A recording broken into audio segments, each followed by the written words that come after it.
Good evening and welcome to the Daily News Roundup with Daily Mirror Online. You're with me, Bhakti Abe Surya. Let's take a look at our headlines. Curfew imposed in Kuliapitiya until further notice. 60 more individuals test positive for COVID-19.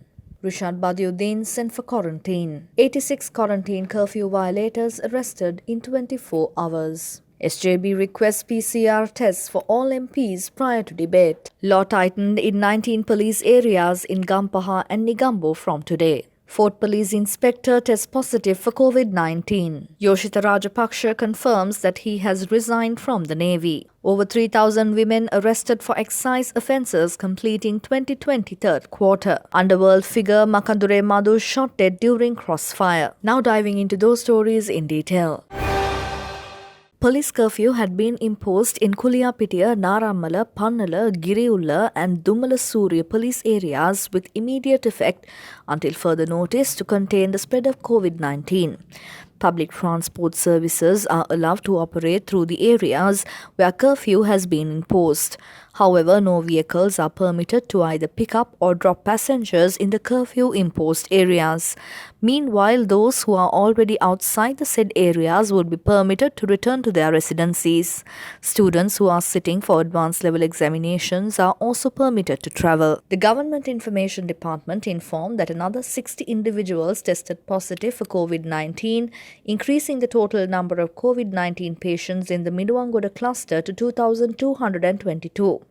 It said no infected person was reported from quarantine centres and the 60 patients were close associates of previous patients. MP Rishad Badiuddin, who was remanded till the 27th of October by the Colombo Fort Magistrates Court yesterday, had been sent for quarantine at the Negombo Pallansena Youthful Offenders Training Centre last night.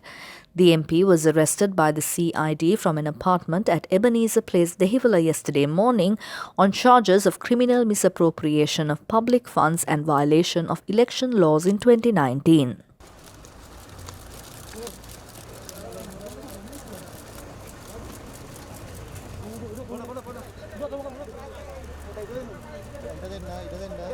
A total of 388 individuals have been arrested so far for violating the quarantine curfew in the 19 police areas in the Gampaha district.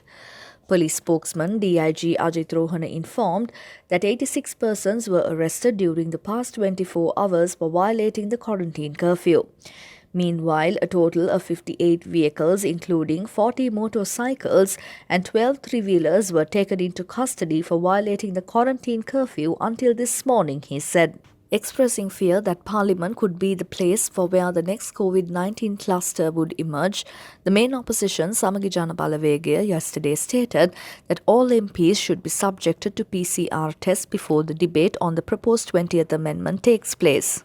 SJB General Secretary Ranjit Madhuma Bandara told a press conference that all MPs should be subjected to PCR tests given the current situation in Sri Lanka with regard to the pandemic. Laws will be strictly implemented in 19 police areas in Gampaha and Negombo, where police curfew has been imposed from today. Accordingly, vehicles are not allowed to park besides main roads and buses are not allowed to load and unload passengers.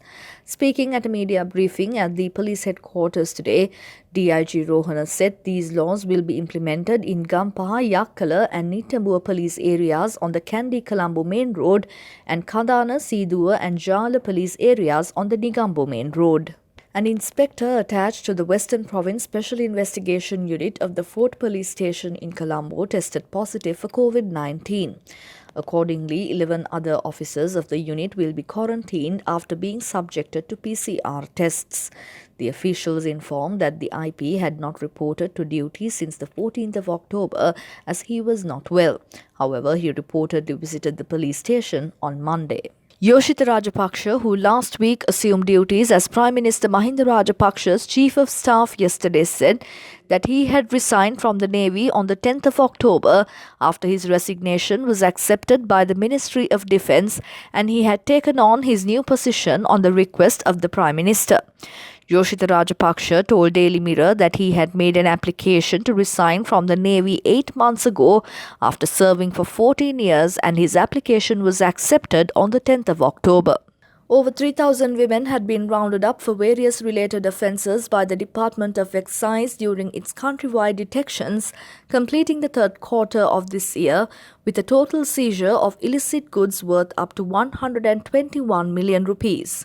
Excise spokesman Deputy Commissioner Kapila Kumarasinghe told the Daily Mirror there were 3,020 female suspects amongst the total of 30,354 suspects who were taken into custody for various instances of violations of excise ordinance during the first 9 months of 2020.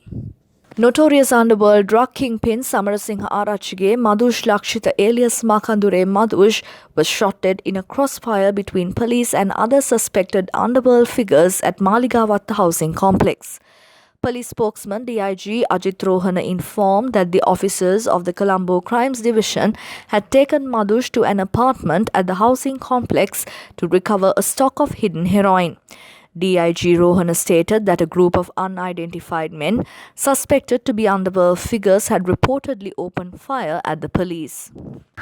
Dubai රාජ්‍ය සිට දීර්ඝ කාලයක් තිස්සේ මද්‍රව්‍ය ජාවාරම ඉතාම ප්‍රබල ලෙස මෙහෙයවපු මාකඳුරේ මදුෂ් නැමැති ප්‍රසිද්ධ පාතාල අපරාධකරු එහෙම නැත්නම් මද්‍රව්‍ය ජාවාරම්කරු ශ්‍රී ලංකාවට ගෙනීමට පස්සේ වසර එකහමාරක පමණ කාලයක් අපරාධ පරීක්ෂණ දෙපාර්තමේන්තුවේ භාරය රඳවා සිටියා. ඉන්පසුව වැඩිදුර විමර්ශන සිදු කරමින් මේ රට අපි ආරම්භ කරලා තියෙන මද්‍රව්‍ය ජාවාරම පිළිබඳව සාර්ථක විමර්ශන කිරීම සඳහා මොහුගේ අවශ්‍යතාවය පරිදි පොලිස්පතිතුමා විසින් පසුගිය සතියේ මෙම අපරාධකරුව කොළඹ අපරාධ කොට්ටාශයට බාර දුන්නා. එනු කොළඹ අපරාධ කොට්ටාශයට අපරාධකරු බාර දීමෙන් පසුව දින කිහිපයක් තුරම කොටිකාවත්ත ප්‍රදේශයේදී හෙරොයින් මද්‍රව්‍ය කිලෝග්‍රෑම් 11ක් පමණ ප්‍රමාණයක් සොයාගන්නට ලැබුණා. ඉන්පසුව ඔහුට ඔහුගේ මද්‍රව්‍ය ජාලයේ සිටින අනිකුත් පුද්ගලයන් සමග අදහස් වුවමාරු කර ගැනීමට සැලැස්වීම මගින් තවත් මද්‍රව්‍ය තොග විශාල ප්‍රමාණයක් සොයා දීමට ඔහු කටයුතු කරමින් සිටියා. ඒ අනුව ඔහුගේ විසින් ලබා දුන්නු තොරතුරු අනුව ඊයේ රාත්‍රියේ නැත්නම් අලුයම් කාලයේදී ඔහු සමග කොළඹ අපරාධ කොට්ටාශයේ නිලධාරී කණ්ඩායමක් මෙම ස්ථානයට පැමිණ තිබෙනවා. ඒ අවස්ථාවේදී මාකන්දුරේ මදුෂ්ගේ අනුගාමිකයන් පිරිසක් විසින් හෙරොයින් මද්‍රව්‍ය ප්‍රමාණයක් මේ ස්ථානයේ උඩුමහලේ 10 වෙනි තට්ටුවේ කාමරයක නැත්නම් නිවසක සංගවා තබලා එය පොලිසියට ලබා දීම අදහසින් තමයි මේ ස්ථානයේ පොලිසිය කැඳවලා තිබ්බේ. එසේ වුණත් ඊටාම උපක්‍රමික ලෙස ඔවුන් සැලසුම් කරලා තිබිලා තියෙනවා මෙම මහල් නිවාසයේ තරප්පු පෙළ නගමින් උඩට යන පොලිස් නිලධාරීන්ට සැඟවී සිටිමින් පිස්තෝල අවි වලින් වෙඩි ප්‍රහාරයක් එල්ල කරලා තියෙනවා. ඒ අනුව එම වෙඩි ප්‍රහාර වලින් තුවාල ලැබපු එක පොලිස් නිලධාරීන් දෙන්නෙක් මේ වෙද්දී කොළඹ ජාතික රෝහලට ඇතුළත් කරලා තියෙන නිලධාරී කලව ප්‍රදේශයට වෙඩි යොදලා තියෙනවා. ඒ එක්කම වෙඩි තැබීමේදී පොලිස් නිලධාරීන් සෙල්ල කර තිබු වෙඩි ප්‍රහාරයේදී පොලිස් නිලධාරීන් ආත්ම ආරක්ෂාව සඳහා වෙඩි තැබීමක් කරලා තියෙනවා. මේ අවස්ථාවේදී මදුෂ් නැමැති සංවිධානාත්මක අපරාධකරු ජීවිතක්ෂයට පත් වෙලා තියෙන ජාතික රෝහලට ඇතුළත් කිරීම සමගම ඒකම පලායන අවස්ථාවේදී ඔවුන් පොලිස් නිලධාරීන් දෙසට වෙඩි තබමින් අත්බෝම්බ ප්‍රහාරයක් එල්ල කරලා තියෙනවා. අත්බෝම්බ ප්‍රහාරයෙන් කොළඹ අපරාධ වාර්තා කොට්ටාශයේ වාහනයකටත් අලාභහානි වෙලා තියෙනවා. ඒකම අපරාධකරුවන් පාවිච්චි කළායයි සැක කරන බ්‍රවුනින් වර්ගයේ පිස්තෝල දෙකක් මෙම ස්ථානයේ තිබී සොයාගෙන තියෙනවා. ඒ වගේම අපරාධකරුවන් පැමිණියායයි සැක කරන යතුරුපැදියක් මේ ස්ථානයේ තිබී හමු වෙලා තියෙනවා. යතුරුපැදිය අංකය ඒ වගේම ඒ අනිකුත් තොරතුරු අනුව කොළඹ දිසාභාර නියෝජ්‍ය පොලිස්පතිවරයාගේ අධීක්ෂණය යටතේ මේ සම්බන්ධව පරීක්ෂණ පවත්වාගෙන යනවා. 10 වෙනි තට්ටුවේ තිබිලා සොයාගෙන තියෙනවා හෙරොයින් කිලෝග්‍රෑම් 22ක්. හෙරොයින් කිලෝග්‍රෑම් 22 මෙරට වටිනාකම රුපියල් කෝටි 22ක් පමණ වෙනවා. ඒ අනුව පසුගිය සතියේ සොයාගත්තු හෙරොයින් කිලෝ 11 වටිනාකම කෝටි 11ක් වෙනවා. ඒ අනුව මෙම මදුෂ් නම්පති සැකරුගේ පාපෝච්චාරණය කිරීම මත සොයාගත්තු හෙරොයින් වල වටිනාකම කෝටි 33ක්. මොහු පසුගිය කාලාන්තරයේ පුරාම ඩුබායි රාජ්‍යයේ ඉඳලා මෙරටට එවපු විශාල මත්කුඩු තොග සෑම එකක් පසුපසම සිටපු ප්‍රධාන පෙළසැකරුවෙක්. විශේෂයෙන්ම දකුණු පළාත් සහ බස්නාහිර පළාත කේන්ද්‍ර කරගනිමින් මොහුගේ අනුගාමිකයින් සහ මොහුගේ හිතවතුන් තමයි මද්‍රව්‍ය බෙදා හැරීම සම්බන්ධව සිටින ප්‍රධානම ජාලාව මෙහෙවන්නේ.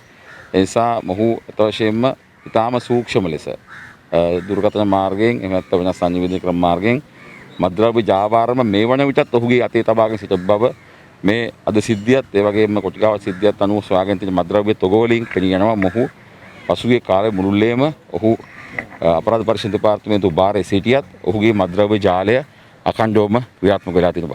එල්ල කරපු අත්බෝම ප්‍රහාරයෙන් කොටසක් වැදිලා ඉවරලා පොලිස් නිලධාරියෙක් මේ ජාතික රෝහලේ අතුලත් කරලා තියෙනවා. ඒක වෙඩි වෙදිච්ච එකනයි වර එක දෙන්නේ. හෙරෝන් පමණයි සොයාගෙන තියෙන්නේ. එම ස්ථානය මීට මාස කීපයකට කලින් තවත් හෙරෝයින් ජාවාරමේ යෙදෙන පුද්ගලයෙකු වෙඩි තබා ඝාතනය කරපු නිවසක්මයි.